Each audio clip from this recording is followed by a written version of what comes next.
Alright, well, this is my second ever terrarium. I meant to do a step-by-step instructional how-to, but as it turns out, my steps were probably not the best to follow. So what I've got here is a Livingston wine jug. Ta-da! Of special meaning to the friend who this is a gift for. Good times were had by all, I'm sure. What I've got here in the middle is a Moses plant. Ended up losing a few leaves, putting them in, and trying to arrange things. I could probably do better if well, I'll do better when I have more experience, put it that way. It kind of came together willy-nilly, little freestyle action. I originally intended to have a cactus inside.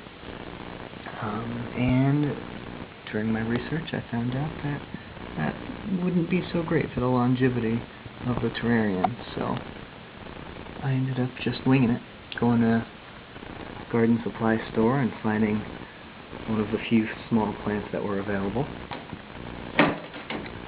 Ended up with this Moses plant. Had some angelina from my first terrarium left over. Makes for a nice little tree there, and I went through all of my belongings and tried to figure out a scene. First it just ended up being this little finger puppet guy chasing this little guy. I was like, oh, I can do better than that. Added some skulls that were just dice that I had lying around. Some Mardi Gras beads. Makes for a nice little treasure that the monster's guarding. And I don't know if this is really visible, but I took a golf tee and I glued a beautiful pink rock.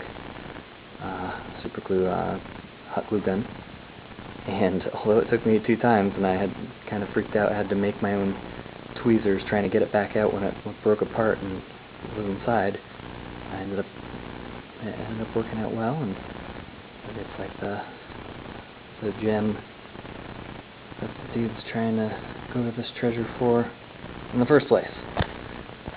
So that's pretty much it for that. I mean, the bottleneck, that thing's tiny. Maybe I should have paced myself, but I'm really glad that this project has worked out like it has, and I'm just about to add the crowning touch, which is, ta-da, another little monster guy. And I have used some paper clips in a haphazard manner to attach him to the cap. And basically the goal with that is I wanted to make him look like he's flying or jumping, depending on the height he actually ends up at. And also, I wanted the cap not to get lost, because I know personally when I take caps off things, I set them down and I'm like, where the fuck is the cap? So, we'll see how this works out. And I may need 2 hands here. We'll see. This guy doesn't like to just sit in here on its own.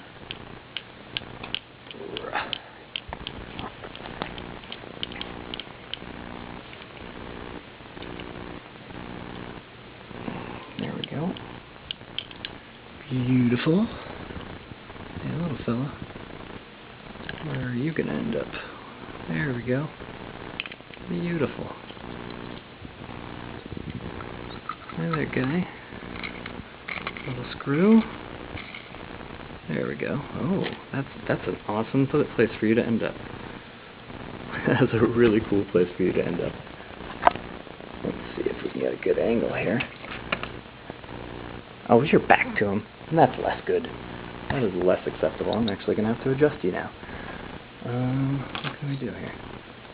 I thought that you were just jumping at him, but jumping backwards is not the way to go. But yeah, this is my second ever terrarium. I'll fix this problem, and hopefully Justin will like his birthday present. Bye.